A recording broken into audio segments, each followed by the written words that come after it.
Sure.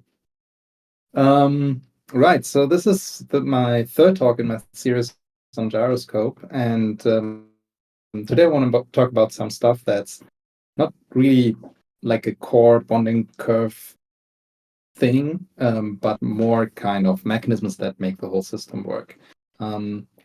So to remind you, Gyroscope has these two parts. The first one is a stablecoin, which we call GYD, and the other one is a liquidity network of AMM pools, which are ECLPs or elliptic concentrated liquidity pools, and they support each other in various ways. And like in the first talk, I talked about GYD mostly.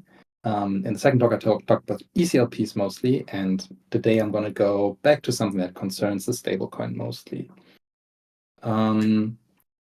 So in this talk, I want to do like three things. First, I want to, because I had to cut my talk a little bit short on ECLPs, and I want to show you a little bit of how we use ECLPs in practice. It's just going to take a few minutes.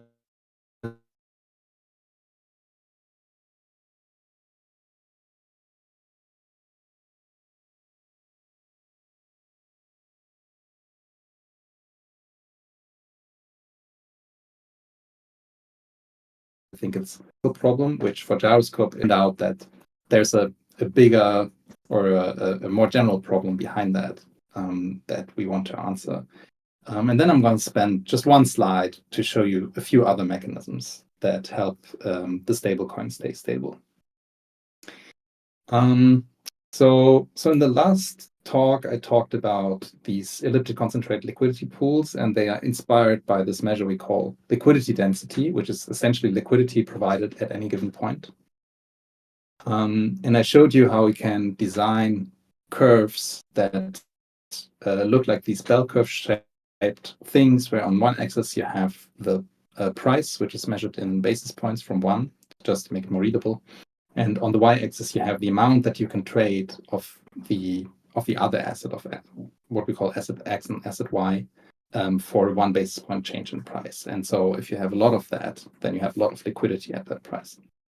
And then I showed you how we can shape and manipulate this curve to fit the token pair that is in the pool. And we can calibrate the pool like this. And I just wanted to, I think I'm just going to scroll through these slides. So there are a few use cases for this. One is, of course, creating secondary markets for the stablecoin. We have concentrated liquidity there because there's a mint and redeem mechanism that's governed by the thing I talked about in the first talk, which is what we call the dynamic stability mechanism, or DSM, that sets mint and redeem prices. By the way, if you have any question, please just like speak up. We're like a super small crowd, right? And so this, of course, helps capital efficiency for traders, and it helps fees for liquidity providers, and so everyone is happy because you have an efficient pool. Another use case that we've been doing very successfully are liquid staking tokens. For example, something like staked ETH, or also stable coins that have a bit of a larger price variant, for example, LUSD, which tends to go over peg, but still remains within some range that's set by how the system operates. And there we can also provide efficient concentrated liquidity. I want to show how a few of these pools actually work on our front end. And I should go here. So this is just Gyro.finance, and then if you click on app and you click on pools, this is where you land. This is the UI for the pools. And the first thing you're seeing here is pools that pair against GYD. We have 3 of them right now, one with USDT and one with USDC and one with SDAI, which is this a version of DAI that's invested in the DAI savings rate via the Spark platform. And so for this one, there's a scaling mechanism behind that. That accounts for the fact that SDAI appreciates in value over time, but otherwise these work similarly. And if we click on one of them, let's say this one, what you're seeing here is just exactly this liquidity density curve. So we have here prices. These are now just prices, not scaled to basis points. The price range for this pool is plus 20 basis points to minus 15 basis points. Having said that, the assets here are swapped. That's like a technical thing, because if you are doing balancer, they want to be sure that you, for any pair of assets, you don't have a pair that's like USDT GYD, and then you have GYD USDT.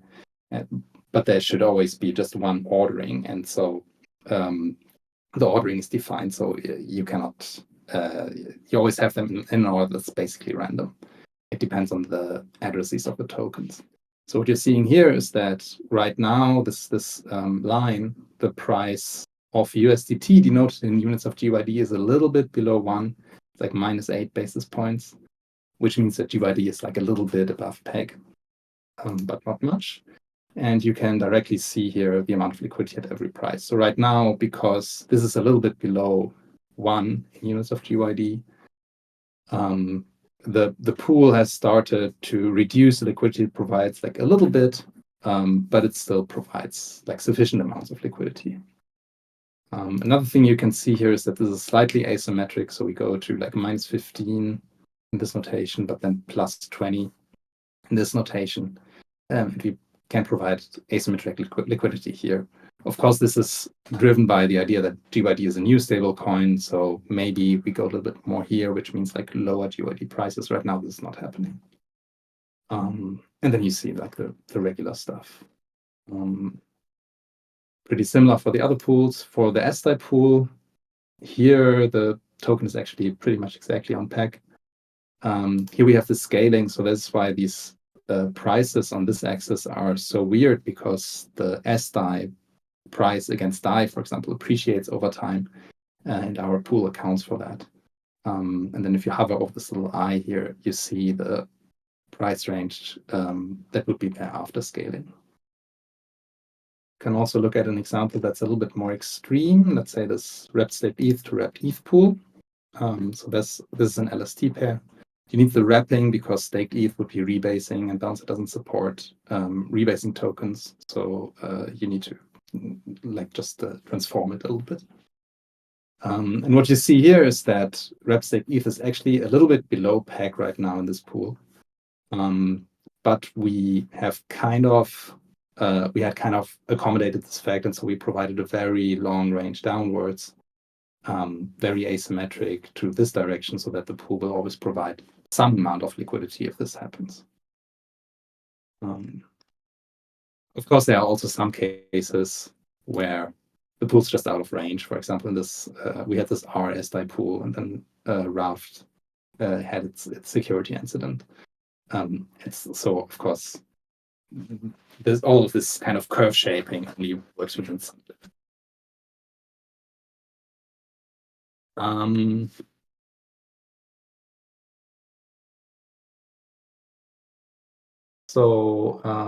Yeah, I think this is what I wanted to say about these ECLPs. I want to say a little bit about integration. Being built on Balancer is pretty nice because you get a lot of integration more or less for free. Essentially, the pool implements the logic and the math and the curves and that kind of stuff. And then the Balancer ecosystem gives us something like integration with Aura to boost rewards. And the whole infrastructure with the LP shares and that kind of stuff, some improved routing. This all comes from Balancer automatically. We also have integration with like some order routers.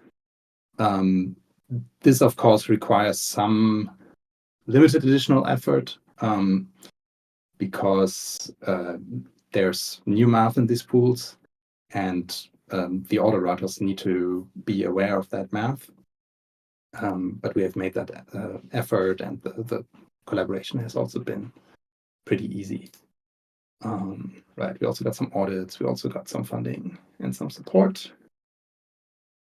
And now I want to switch topics. Is there anything someone wants to ask about ECLPs? Anything we should cover? Sure, Stefan. I'll ask some questions that are just kind of refreshers, which are, so when we see the liquidity density distributions that you were showing us, how do those change, or what are the actions that users can take? Are these LPs like picking a range of price liquidity that they're going to provide for? Right. Yeah, that's a great question. So this is what you would do in Uniswap v3, right?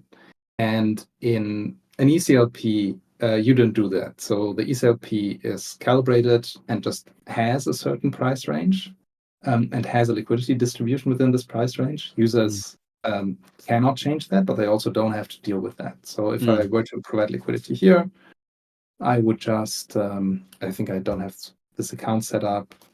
Let's see if this UI loads. Yeah. So I would, let's say I want to put whatever 100 GYD in this pool, and it would join this pool proportionally, and this is all I need to do. Yeah, exactly. The effect this is going to have on the liquidity density is that when someone joins, it moves up slightly because now there's more liquidity in the pool. So it's actually stretched upwards. So liquidity density is linear in the price. So you probably wouldn't see this here because it's auto-scaled. So this chart wouldn't change.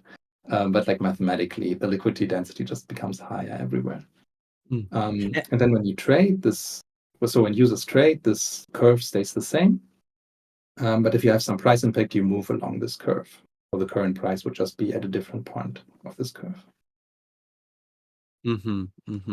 And so how are these curves parameterized? And in an interesting case like SDAI, where that price is going to change over time, how does that work? Yeah, right. So what we do is we calibrate this pool as if we were making a GYD DAI pool. Plus some, let's say, some additional slack for the fact that DAI and SDAI are not really the same asset. So essentially, what we're doing, or what anyone would do, calibrating an ECLP would be pair the underlying tokens against each other, let's say GYD DAI, account for the friction between the underlying asset DAI and the other asset SDAI that you actually want to pair with. And then what you do is when you deploy the pool, you just give it an address to a contract. It's called a rate provider. It's a standard interface that Balancer has developed, but it's also a trivial interface. It has a function called getRate, and it returns a number. And so what the pool does something very, very simple, which is when, so to do its math, it has to get its current balances. So what it would do is, instead of just taking its balances at face value, it takes its balances, queries the rate provider, and multiplies the SDAI balance by whatever the rate is. And then you can trade on top of that. And it does that just whenever you call it. And then the rate provider, so that's actually connected to the SDAI system. So it just queries the current rate based on the current yield that has accrued there. Right. So it's a transparent system. To some extent, of course, you need to account for the fact that there's going to be some limited friction between, let's say, DAI and SDAI, just because, I mean, you can mint and redeem, but they are not exactly the same asset. So you need to account for that fact. But once you've done that, you can essentially just plug in the rate provider and then pair against SDAI. And the advantage of that is, of course, that all the liquidity providers who are depositing assets into the pool earn the SDAI yield. So it's essentially more or less free additional yield on top of providing liquidity. And this is something, so that now that you're saying it, this is something that we also want to drive forward more, just enabling liquidity providers to get this additional yield. There are comparable situations. DAI, SDAI would be something. But then, of course, basically for any stablecoin, you can also have a yield-bearing variant of that. For example, USDT, instead of pairing against USDT, you can pair against a USDT, and then you have some alpha yield, or use other protocols. This is also something that Balancer did with this, what they called boosted pools. Essentially, this is this is essentially how it would work. It was complicated a little bit by the fact that this boosting mechanism that they had also would manage liquidity. So it would manage the fact that the two assets are not exactly the same. Then be sure to hold some, let's say, some DAI, some S DAI in some proportions that make sense. The ECLP in this form doesn't do this, but we think that we think that we can get rid of some of that friction, for example, by launching additional pools or something like that. Mm-hmm. Right. Is this like a helpful answer? I mean, happy to discuss more. Very helpful. Oh, I kind of had a follow-up question. Is like, what does it look like, the interface between Gyroscope and Balancer? Because I can see that you're leveraging that infrastructure quite a bit. I'm thinking like on a contract level. Where does the ECLP logic live? Right. So the way it works, this is the same for all balancer pools. The way it works is that the ECLP is essentially a logic contract. So it only stores its own state essentially, but it doesn't store its own assets. And there's a contract called the Balancer Vault. The Balancer Vault stores all of the assets, and it has its own internal accounting that basically stores which pool has how many assets, but the pools don't have to hold that themselves. And I think that's a pretty good approach. I think that was quite useful because it means that as pool creators, there were just many things we didn't have to do. For example, making sure that we hold our own balances safely. Of course, the pool logic still has to be absolutely rock solid, and we invested a lot of effort into that. But these things like holding tokens, this is something that the logic contract doesn't have to do. So the way it would work is that someone would send a request to the Balancer Vault. This is either just I want to swap in this pool and these tokens and how much, etc. Or it could also be a chain of swaps that all happen in the Balancer ecosystem. And then the Balancer Vault would basically ask the pool, hey, if they put this amount of this token in, how much should they get back? And then it will just execute that. Right.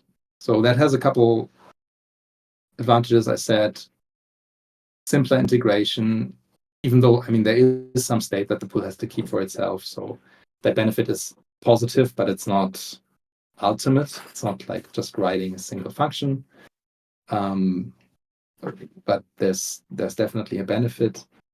Another thing is saving a bit of gas, especially for more complex routes, because the Balancer Vault, if you have a root of swaps, it can just update its internal accounting, and it doesn't have to actually transfer these tokens between different pools.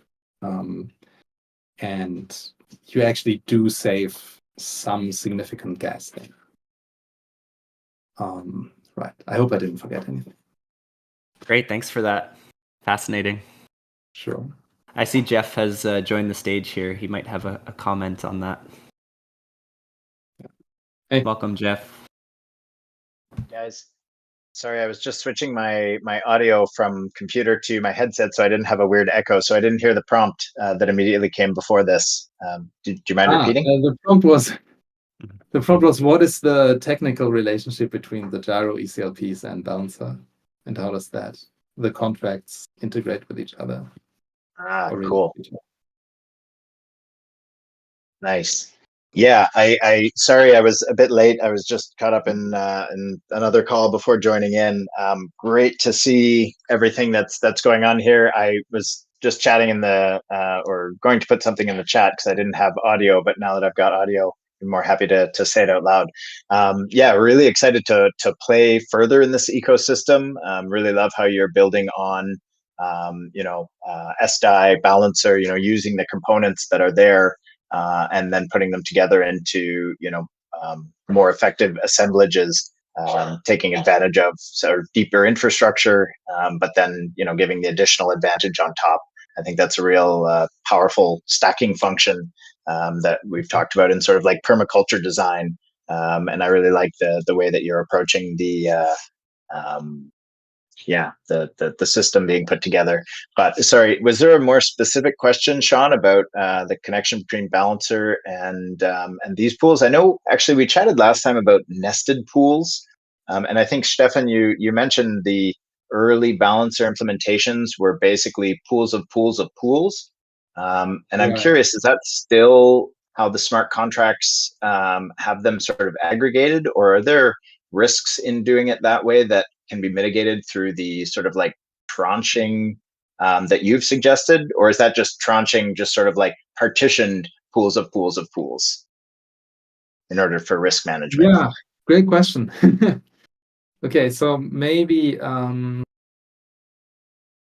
start with, let me talk about something like related but different, which would be like multi-asset pools, right? So something like a 3-asset pool or 4-asset pool, let's say, USDC, USDT DAI or something like that. And of course, there, I would say you're making a trade-off between, and you could think about that design versus just having separate pools for these different assets. And then the third one could be a star design, which is what we want to achieve, where you have a pool GYD USDC, GYD USDT, and etc. And everything is just routed via GYD.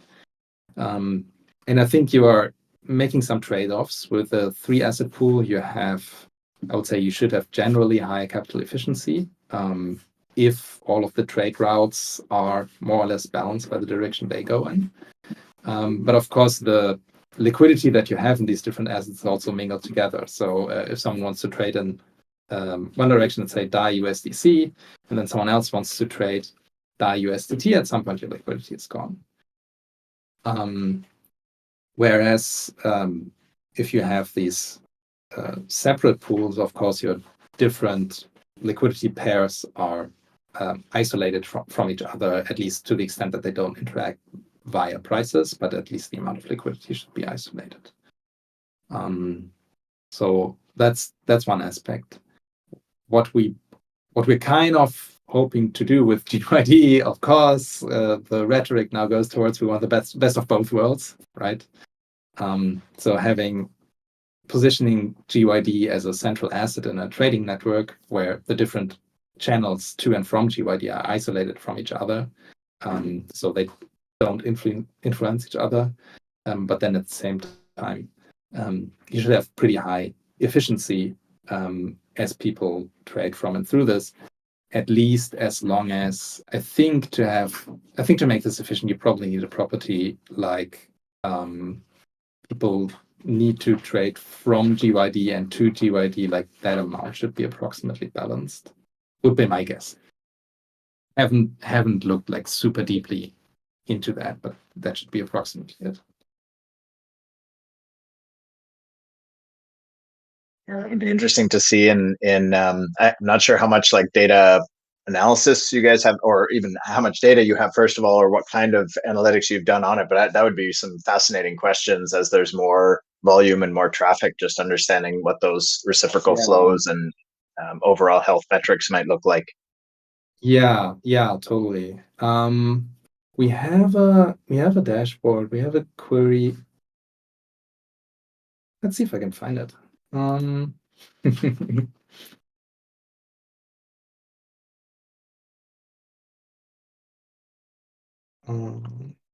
Just need to look up a Dune query. And maybe I can actually answer the question with data. That would be nice. I have done some analysis, and so GYD actually is routing some trades across it. Yeah, here we go.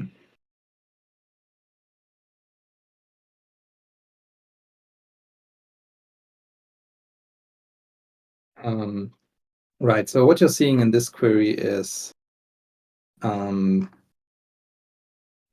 swaps that go from some asset to GYD through the pools we have deployed right now, and then to some other assets. So, for example, from USDT, I think this is a set. So either from USDT to GYD to SDI or in the other direction. And so, I mean, supply of GYD is 2-point-something million right now. So we are still at the very beginning. But I was quite happy to see that the system is already routing some of these trades. So at least for some pairs, sometimes this, let's say, star network type of thing is actually the most efficient route, even already now. And of course, I'm hoping that this is going to get more and more in the future, and that this kind of success is going to be intensified.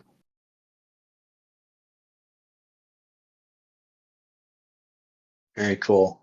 And when you say star network, do you mean like that there is an asset that is in the center connected to all of the others, like I guess like the Bancor model as well, as opposed to Uniswap, where you don't have the central asset converting between the others? Well, I mean, of course, we don't want to. We just want to make GYD the asset where it just happens to be the case to transact via most efficiently most of the time, right? So I guess for any stablecoin, the comparison would be USD, where I mean, in crypto, it's a little bit different because you do trade via stablecoins, but let's say in equity, you just trade via USD, and this is your central asset. And I think there's a good reason for that. And so what we want to do is create a network of pools so that if you look at, not at a protocol level, right? At a protocol level, anyone can trade with anyone. But if you look at the trades that are actually happening between certain asset pairs, that and you, let's say you make the connections brighter or thicker by volume or something, then you may spot a star network with GYD in the center.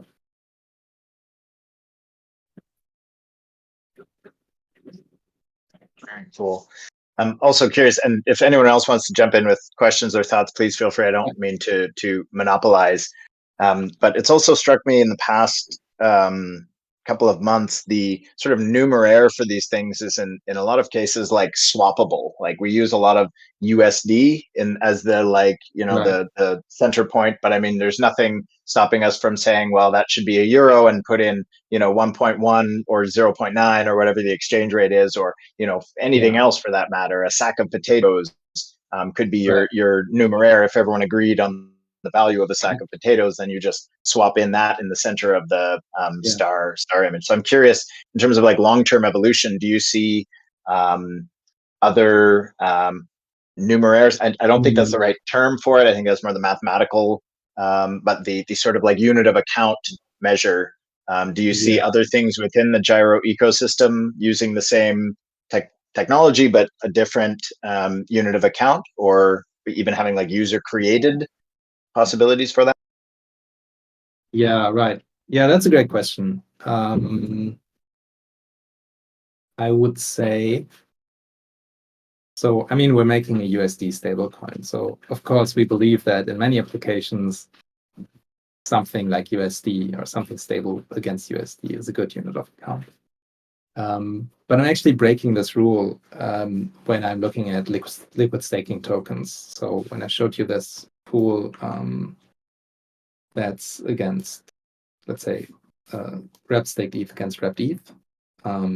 Here, so I mean, if we focus on this pool and the operation and performance of that pool, ETH is the unit of account. So the liquidity density is in units of ETH. If for any reason ETH would shift and rep staked ETH doesn't, then this curve is going to look different.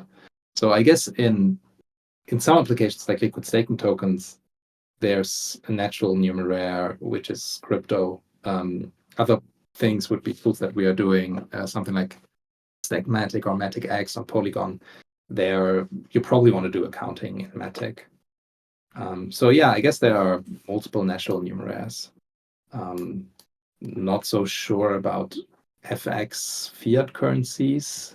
Do you have a situation where you want to use, let's say, euro as a unit of account naturally, and USD just doesn't cut it? I mean, maybe in some lending markets where you really don't want to take on this FX risk or something like that. Yeah, well, Hash actually just dropped it in the community call chat. He said there's a network we know of in Kenya, Community Inclusion Currencies, and they use the KSH as their unit numeraire. And Right. I know Will has been experimenting with a lot of the available technology, like stuff with Uniswap, on Cello, basically making very base pools and then allowing sort of like modular interfaces. I actually just got off a call with him where he was describing sort of the curation of the asset list being a choice of the community, the relative value of the assets in the pool being a choice of the community, being a module choice, that is. So you can fit in any of these sort of like pluggable modules to determine what assets are in the pool, how much of each asset is in the pool, any business logic over them, like fees or insurance for downside risk, and the relative valuation of those. So yeah, thinking of, I mean, other fiat currencies, but also kind of moving beyond the existing economic paradigm. I know, after the Roman Empire collapsed, people were pricing things in Roman currency, despite the fact that no one had Roman currency anymore. It was just a useful, measurement that they could then say, oh, this is worth 10 dinars. Cool, that's worth 5. Well, we're going to trade carrots for potatoes. We just know the price of them now. No one had the actual cash. And I'm curious for a future where we can start trading in the value of assets or commodities or anything really, as opposed to just fiat currencies. And of course, we have that. The heuristic is already in our mind. We know what a dollar gets us, at least in the world today. So it's fairly easy to kind of extrapolate from that. But I'm curious sort of in the future how this can diversify away from just sort of like dollar centrism. Yeah, definitely. Yeah, interesting stuff. I guess, yeah, okay. I mean, Kenyan shilling for sure. I guess you need like a good unit of account is something that's like relatively stable and relatively important for some like reasonably large group of people, right? And like many different prices depend on that. Where I'm curious if like things like K-cycle centrality or other like graph network analysis analytics methods would be able to say, okay, within this community of people, this is the actual flow of assets, and this is the proportion that we can calculate those assets are important to you based on how they change hands. So maybe my community's basket is 50% wheat, 20% carrots, and yours is like microchips or whatever the thing that you are actually trading can be somehow, and I'm not going to claim to know how, dynamically weighted to form like a basket of these are the goods that this network finds valuable based on the actual transaction data of that network. Yeah. Oh man, I could talk about this all day. It also seems to be very related to like financial derivatives, for example, right? Sometimes you use derivative to transform one thing that you care about into another thing that someone else cares about. Yeah. Right. Yeah. Very cool stuff. I don't want to like cut you short, but I at least want to have the opportunity to give you like the short version of the Oracle system. Yeah, definitely. I definitely didn't mean to come in with and blow up with a bunch of questions. Appreciate it. Right. So okay, let's switch gears, right? Let's talk about GYD again, and let's talk about Oracle prices. And the motivation inside the stablecoin is, of course, that the stablecoin has an asset reserve, and we need to price that reserve. There are different reasons why. One thing is the system just needs to know how much it's worth. The system responds to its own under-collateralization, so it has to know if it's under-collateralized or not. But then we also need to know very, very precisely how much the assets are worth when people mint or redeem. So when someone comes to the system and gives you a bag of collateral assets, the system needs to price how much are these assets worth and then give the appropriate amount of GYD in return.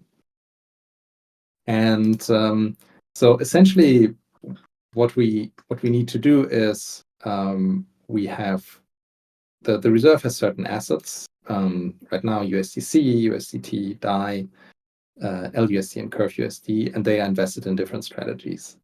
And for most of this talk, I'm going to assume that we can do the pricing of these strategies. So this is pretty straightforward for these markets.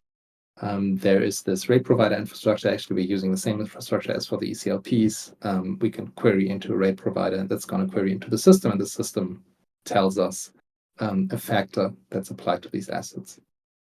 For this one is a little bit more tricky, but we can still do it. I'm going to talk about it for hopefully a few seconds later. But how about pricing of the underlying assets? How do you get reliable prices for stablecoins? And of course, that's just what we call the Oracle problem, right? We need to pull in data, which is a price feed from things that may be on-chain, but are partially also off-chain at least. And how to do this. And do we know that these feeds of, let's say, prices, or in this example, I want to quote here, it was an interest rate, can be manipulated, for example, in the LIBOR scandal, where an interest rate that was the base for many different derivatives was computed based on reported data from these banks. And then they actually, as far as I know, intentionally manipulated it to their own advantage. But of course, it could also just be inaccurate in some way or have some other kind of problems. So this is kind of the question I want to ask for the thing we built. How do we make a reliable Oracle feed, or how do we make an Oracle feed that we get more reliable? There was, so recently, this was like beginning of last month, there was actually a situation where a Chainlink price feed on Arbitrum got what looks like out of whack a little bit. I think there were some like very large trades that were executed. And then they were computing some kind of average, but in a way that people were not necessarily expecting that the trades should enter to the average in this way. And so what happens is that they were reporting a rep staked ETH against ETH price that actually made this lending protocol silo liquidate some of the positions. So issues with price feeds can have very severe consequences in DeFi protocols that rely on them and react to them. And of course, we need this in many situations like stable coins, insurance protocols, lending protocols that just counted, derivatives protocols that make payments based on prices of assets, etc. So there have been a few Oracle designs. Many of them are successful by and large. For example, there's the Chainlink protocol, which is also what Gyroscope uses at the beginning of a process that I want to outline in a bit, which does an off-chain aggregation and then an on-chain verification and a medianizing process. And but of course, there are some off-chain parts, which means that you basically have a multisig that you need to trust. And there's also the potential for collusion. So if everyone reporting to the Oracle just comes in the room and agrees, or maybe doesn't come in the room and agrees to report slightly manipulated prices, then this is what Chainlink is going to report. There are a few other options. I think I'm going to talk about that in a bit. And so essentially the question or the task was how we approach the Oracle problem is we use Chainlink and we pull prices for the underlying assets from Chainlink. And then what we want to do is we don't want to stop there. We feel that if you just take these prices at face value, that's not really the security standard we are going for. And instead, what we want to do is we want to verify the likelihood that these oracle prices have some integrity, giving other variables that you can observe on chain. So we have this input data. We have a mechanism that we design, and these will be no arbitrage conditions based on different pools that we observe on chain. And then the output of this is going to be the price estimates that we took in. We don't apply any correction right now. We just say, are these reasonable, yes or no? You could be more sophisticated here, but right now it's basically just either raising a red flag or not raising a red flag.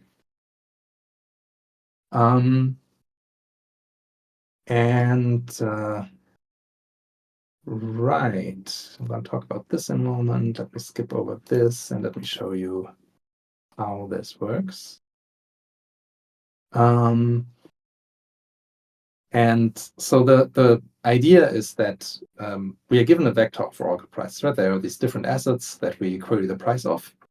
And then I'm asking, what are the things that should be true about the vector of these oracle prices at the same time? And one thing that should be the case, if let's say we have let's say we have some asset I and some asset J, and then we can take with the quotient, and this should be the price of asset I denoted in units of asset J.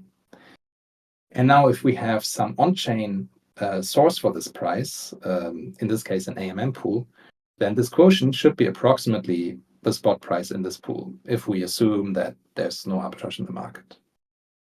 And this is something that we can check on chain, and this is something we do check on chain. And so now you kind of may have to ask, how often do we have to check this? And then you kind of do the math, and then it turns out that you need at least enough pairs so that you get a spanning tree in the graph of assets connected by pools that trade them.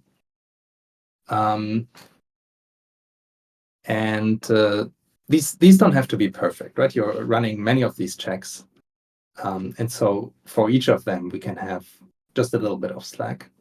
And we can also check the same pair multiple times. This is not going to hurt. And then once you figured all of these out, what you have fixed up to some small error is the relation, the quotients between any two assets. And now you just need to make one final thing sure, which is that the absolute price level is also approximately correct. So if all the relative prices are correct, these things could hold, and I could cut all of these prices in half, and they would still hold. Right? Because if I'm dividing by half here and I'm dividing by half here, this is going to cancel out. So we wouldn't capture something like that. And so to make sure that this has not happened, we need to do some additional check where we compare the price of some asset to some on-chain source for the price of some asset denoted in USD. And of course, these on-chain sources are kind of rare to come by, and they're not going to necessarily be accurate. But we can, again, use multiple of them, and they don't have to be perfect, etc. And once we have done this, we have confirmed all of the relative prices and all of the absolute prices. And then we have some assurance that this price is going to be correct, unless also all of these on-chain prices have been manipulated or are, let's say, out of whack, but all in the same direction, which seems unlikely. This is an extension of something that was introduced by Compound, which is called Uniswap Anchored View. Uniswap Anchored View was the idea that you take an oracle price, and then you take a stablecoin. I think they used USDC. You just assume USDC is a USD, and then you check an on-chain price of your asset against USDC, and you see if that is approximately the absolute price that you got. In this mechanism, which we call the Consolidated Price Feed, or CPF, we're essentially expanding this into this network view of the market by looking at many, many different additional connections between assets. Questions? Did this make any sense? I'm always a little bit suspicious when I don't hear any comments from the audience. In a lecture, you can look at these people's faces, right? Stefan, this is really cool. I can't say I fully understand it on the first pass, but it sounds really cool. Can you talk a little bit about like the data structures of like how what exactly, when we say a vector of Oracle prices, what is that vector, and then how do we get from that to like a network? You talked about the spanning tree. Yeah. Yeah. Right. So let me actually give you the configuration. So this is like literally what we do. I don't have the flowchart here. I should have.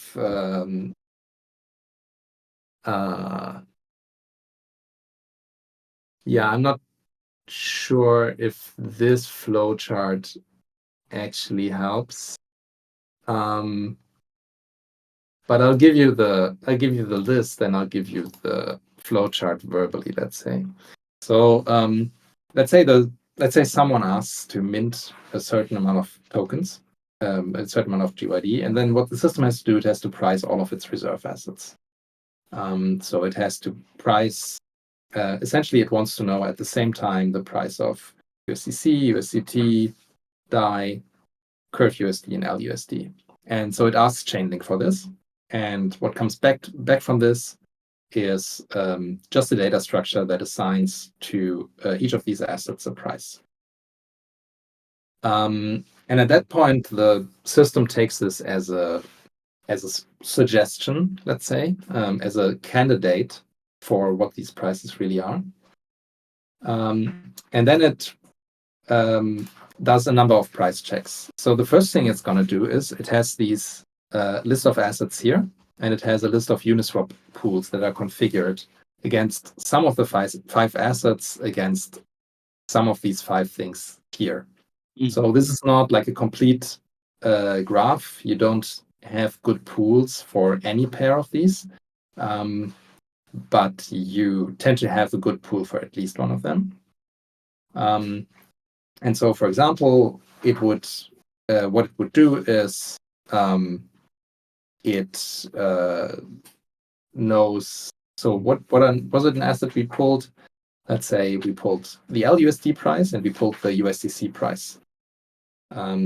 Then I compute the relative price. I'm just taking the quotient. And then essentially the assumption is, well, I have a Uniswap pool of LUSD against USDC. The price in that Uniswap pool should be pretty much the quotient of the two prices that I got from Chainlink. Because that's how you compute the relative price. You take the quotient. And then it checks if that's the case. And it does the same thing for many other combinations of assets.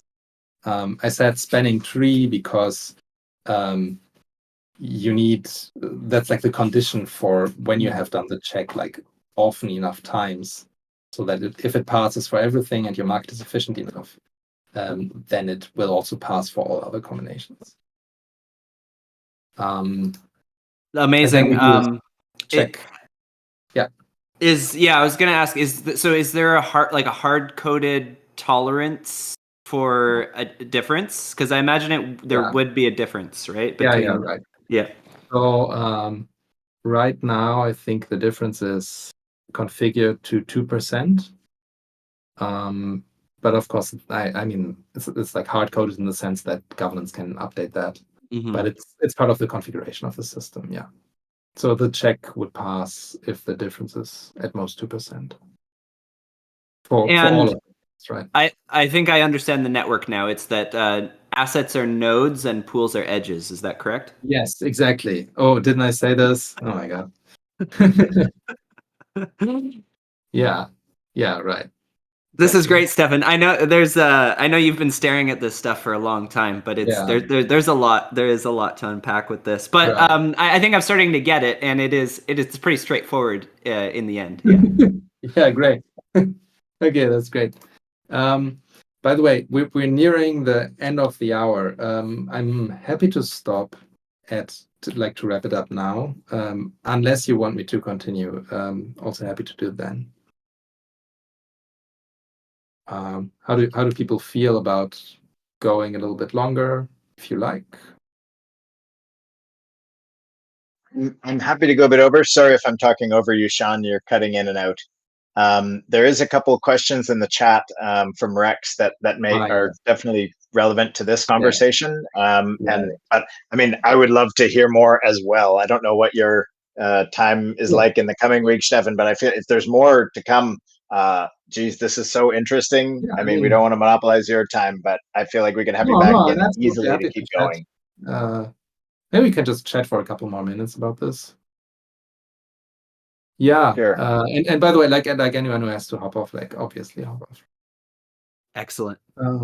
Right. Yeah. So Jeff, you asked, could the vector of prices also be considered a matrix of prices? Yeah, I guess that relates to this question about pools and graphs and edges and stuff. I guess there's this transformation that you can look at any graph as a matrix, where the rows and the columns are your nodes, and then the numbers are whatever's on the edges.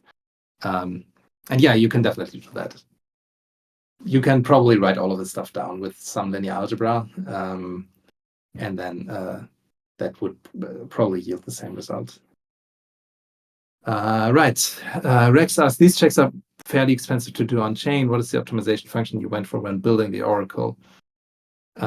Just that of resilience. Yeah, that's a great question. You're totally correct. Of course, this is quite expensive to do on chain. So there are some trade-offs you need to make. This is also why I think this is also why I said like the spanning tree thing, right? Because ideally you would want to check everything all the time, but at some point it just becomes uneconomical. Yeah, what we went for was, I mean, first you need to restrict your view to pairs where you actually have good liquidity. And right now, for technical reasons, we're only supporting Uniswap. That's mostly, so we are not computing our own TWAPs, so we have to rely on the pool to give us a good TWAP, a good time-weighted average price. That eliminates some other options. And then, so once we had limited our view to the, let's say, active and good liquidity Uniswap pairs, I think it's a matter of trading off. I think we essentially looked at which pairs are really high volume, which pools have and had good TVL and good and reliable usage over time and that kind of stuff. And so I actually like meaningful as price indicators. And that's how we converge to the selection we have right now. Yeah. Right. So we talked about these relative price checks. By the way, we do have a formula for this, but it's a formula that takes longer to read than to understand. It's like we take like the relative difference between the two prices and then we check it against the number.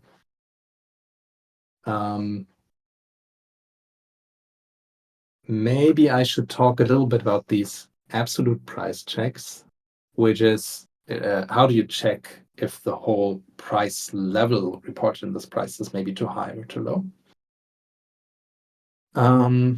Which is, of course, that would be kind of a sneaky manipulation if someone was really manipulating this. But I mean, it would be a sneaky manipulation. And also, I think this is also something that could, in principle, happen organically when the way how these prices are computed are, again, informed by relative prices on some other markets. And then maybe someone overreports the one price, and then you overreport some other price. And then I'm not saying that this is like something that will definitely happen or that I have reason to believe is like likely to happen, but it's just a way how these things could also come together without anyone necessarily being ill-meaning or something. And so the way how we do how we do absolute price checks is maybe a little bit interesting. So we choose a reference asset, which I call I here. In practice, this is going to be ETH. And essentially what we want to do is we want to verify the USD price of ETH against something that we find on chain or close to chain. So, of course, these price sources are very error prone or manipulation prone because they are in relation to USD, which is not an on-chain asset. So you always have this problem of like having something be relative to something that you don't know. And our answer to that is to use multiple of these sources and then, well, not necessarily average them, but average them out in like in a general case, in a way that gets rid of errors. So here is what we do. The first things we incorporate is DEX swaps. So this is a little bit like this Uniswap anchored view. We look at some DEX pairs of ETH against some stablecoin, and then we just assume this value of the stablecoin is $1 for the purpose of checking this. And then the next thing you need to do is we might be in a situation where one of these stablecoins is depegged, right? So typically downwards. So if one of the stablecoins has crashed, what happens? The price of ETH denoted in the units of the stablecoin inflates.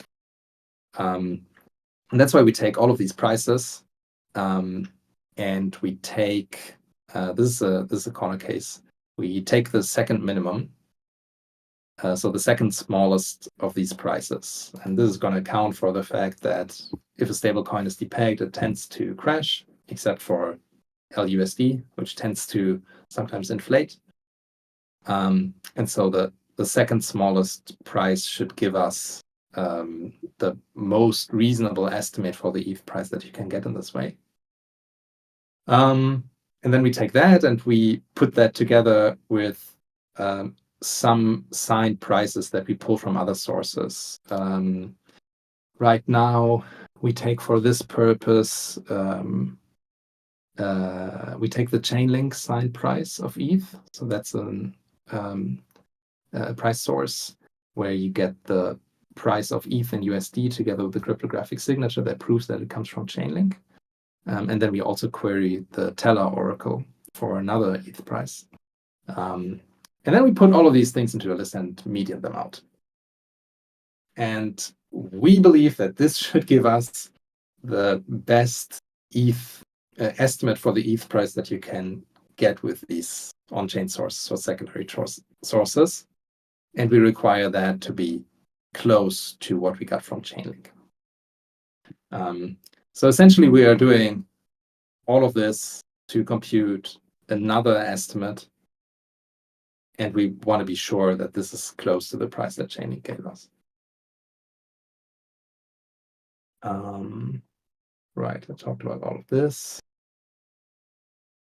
I want to talk very briefly about some things we have planned for the future of the system.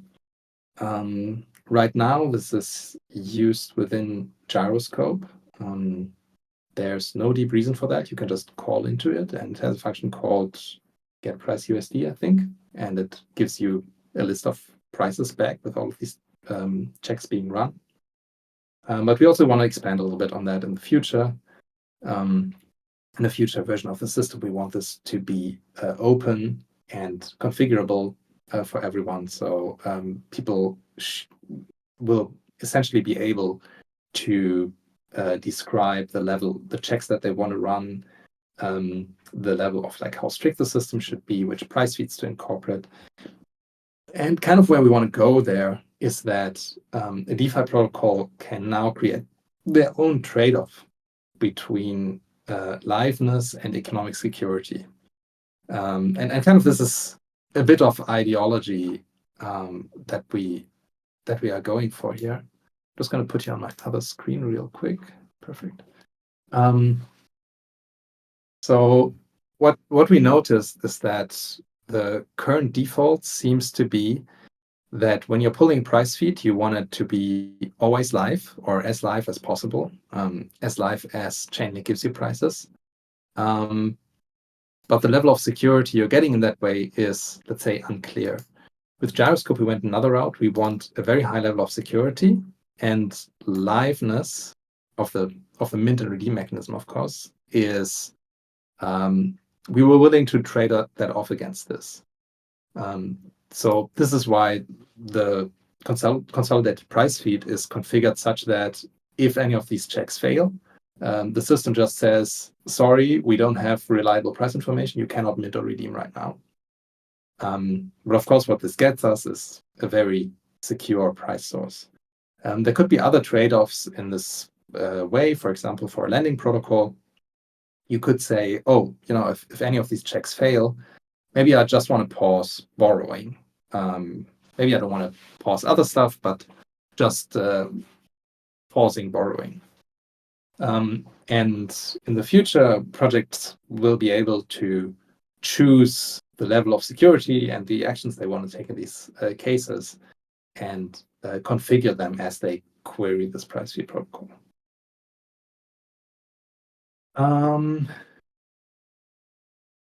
Right. I think there's like a technical bit I want to jump over. I spent a lot of time putting Drake on my slides. Maybe you care. Which is the question, like, how do you price LP shares? And there's like a bad way and a good way, right? So we have in the Gyroscope reserve, one of the assets is an LP share of LUSD, Curve USD, and let's say we know these prices exactly. We know exactly how much these assets are worth. And now, how do we price the LP share? And the bad version, is the following. We just ask the balancer vault for the balances of the pool. So it's going to be some amount of asset X, some amount of asset Y, and then we take the USD price of X and Y. This is the portfolio value, and then we multiply by 1 divided by the supply of LP shares, and then that should be the price of a single LP share. The problem with that is that the things so these prices, let's say they are completely solid, right? The problem is that the balances are not, and the LP share supply is also not. And so we have a computation based on something that's easy to manipulate. In this case, the manipulation would be you buy some GYD, then you manipulate the balances in the pool. So you push the pool out of its actual equilibrium, and you redeem your GYD against this LP share. And what this is going to do is, so an out of equilibrium pool has lower value than an in equilibrium pool. So this is going to push the LP share price down.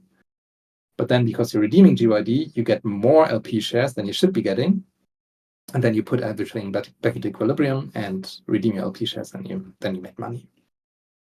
And so the fact that I can come up with this manipulation tells me we should prevent that. And so instead, what we do is equilibrium LP share pricing. We can also write the LP share price in the following way. We take our Oracle USD prices, and then what we compute is the portfolio value of a hypothetical pool that has where the prices are this, and the invariant is just 1. Of course, I can just choose any invariant. And this is just a mathematical function that I can execute. Essentially, what it does is it computes the relative price, just px divided by py. Based on that, it's going to tell me, and under this assumption, it's going to tell me what the asset distribution in the pool is. This depends on different parameters, but we can do it for all pools that we are using. And then we adjust that to go to USD prices here. And now what I do is I have to multiply this by the actual invariant, which is probably not 1, and then divide by the LP share supply. And so this invariant is easy to manipulate. I can manipulate it by adding assets to the pool or removing assets from the pool. This LP share supply is also easy to manipulate. I can manipulate that in the same way, but this quotient is actually not easy to manipulate because this is approximately something like the compounded fee factor. So this corresponds to all of the fees that the pool has taken in and reinvested into itself over its lifetime. And of course, you can manipulate that by doing enormous trades, and then this value is going to go up. But you can only manipulate it in one direction. And also, we checked that like this is ridiculously expensive. So you're probably not going to do that. And now we are having a product between two things that are not manipulable, and so this should be safe.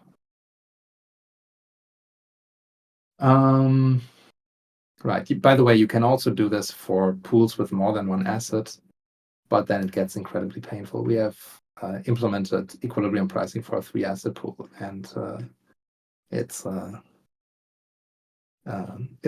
It's fine now. It's done. Steffen, can I read about that somewhere? A 3-asset pool? Yes, absolutely. Happy to send you a link. So the pool for which we've done it is a constant product concentrated liquidity pool with 3 assets. That's something we designed. That's a new pool. We developed that, I think, in parallel to the ECLP. We never really found a good use case for it so far, but there could be one in the future. And it's completely implemented. Sure, I'm going to send you a link. Great, thank you. Sorry, now that I have the window on the other screen, I was looking in the wrong direction. Right, so there are a bunch of research questions that kind of arose from that could be interesting in the future. I want to go over all of them. One thing the other community member touched upon, which is this question of how do you calibrate the CPF optimally. And I basically talked about the heuristics we use, but of course you can frame that as just an optimization problem where, let's say you have this graph, and then different edges give you different amounts of certainty, and you want to optimize over them. And that could be very interesting. There's also some work about incorporating more data sources that also goes into this direction of what is some on-chain data that can give you some information about things that are going on off-chain that were done by colleagues of mine from Gyroscope. And then there's also like a more fundamental question about the economics of oracles and how to design an oracle. Can you include something that we did into the design of the oracle itself? So could, for example, Chainlink or some other oracle provider include these measures? Very briefly, we want to mention, just so it's not forgotten, some complementary safety measures in Gyroscope that are essentially there to protect against unknown unknowns. So one thing we're doing is, for example, in addition to all of this, we also have circuit breaker modules that work in a very simple way. It's just that as soon as someone wants to mint or redeem against the vault excessively high amounts, like something that has by far never been seen before, the system would just pause itself for a while because it just seems to be a strange situation, and there's a certain probability that there's currently some kind of exploit ongoing. Of course, I cannot really tell you what the situations would be that this is designed for. It's just to protect against unknown unknowns. There's also a way we have these Oracle Guardians, which are people or systems who can also trigger this manually. I told you about this manipulation-resistant LP share pricing. We used to have a module that would detect flash crashes. So very extreme short-term price movement. We had to deactivate it, unfortunately, because it consumed too much gas. But it would be interesting to have something like that in the future again. So this would operate on the level of a Chainlink feed, and it would watch the Chainlink feed for extreme changes and then also flag that. Right. I think I'm done now. Thank you very much for your attention. Thank you, Steffen. Excellent, fascinating presentation. I feel like I have so much to go back and digest further, and so much reading to do. Really appreciate this today. Cool. Yeah, it was great to talk to you. I see we have Octopus here that wants to join the stage. Nate, if you can let Octopus join, that'd be great.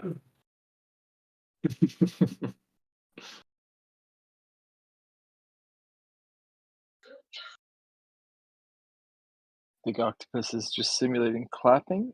So if you do want to, I sent you an invite, but if not, no worries. Great to see you here today, Octopus. Glad you could make it. Good to see you in the audience there. And Rex, too, some original Bonding Curve Research Group members. That's nice. Yeah, Steffen, I want to thank you for this 3-part presentation. If you ever have more that you want to bring back, anytime, let us know. We'll schedule. Sure, yeah. Thanks a lot for having me, and totally happy to stay in touch and looking forward to the further talks. Octopus, yeah, sure. Happy to share those slides. And yeah, right. It was great to talk to you, and looking forward to whatever we're going to talk about in the future. We're definitely going to have lots more questions for the protocol so far, also its future evolution. Yeah, you've got a lot of friends over at the BCRG, so please come back anytime. We'd love to. Everything is great. Yeah, I'm looking forward. I've got the Gyroscope platform open, and I'm going to start playing around. I played around on the testnet years ago when it was up. But yeah, no, I haven't done anything since launch, so I'm eager to get in and play around a bit. And yeah, if there's anything, any thoughts I have playing with the interface, I'll send them your way. But really, just excited to see more assemblage systems come together using the primitives. I think the first round of crypto is all about primitives. Now it's about putting those primitives together into the right kind of systems with the right kind of fault protection and tolerance. And I always appreciated that about your content. I remember having the Titanic with its tranched sections. I know that was in the first version or very old version now of the paper, but really excited to see how far you guys have come. How do you feel about this? I always had mixed feelings about using the Titanic as a metaphor for a stablecoin, A cautionary tale. Yeah, for sure. Let's not be like that. Importance of buffers. Yeah, exactly. I mean, this is what we're going for, right? The merits of the design. Design did have merits. I mean, we talk about the Tacoma Narrows Bridge all the time in engineering, right? We even have a ring that's supposedly made from the metal. In Canada, when you graduate as an engineer, you get the iron ring, and the iron ring is supposed to remind you of your responsibility to the public in civil public goods. Bridges fall down, people get hurt. So this is really a core part of the engineering part. If you walk around and you see people with a little metal ring on their pinky finger, they're probably a Canadian engineer. So I know that's speaking of terrible analogies, right? Why do we carry that around? But it's the cautionary tale to keep in mind. Yeah. Right. Okay. Yeah. Great to talk to you. Thank you so much. Yeah. Thanks so much, Steffen, and thanks everyone for joining today. Right. Have a good time, guys. Take care, everyone. Thanks. Thank you. And thanks, Nate and TEC, for coordinating. This has been much better than the Zoom with our surprise visitors the past couple of weeks. So much more relaxed. I'm glad to hear it. All right. Bye, guys. Thanks, Nate. Bye, everyone.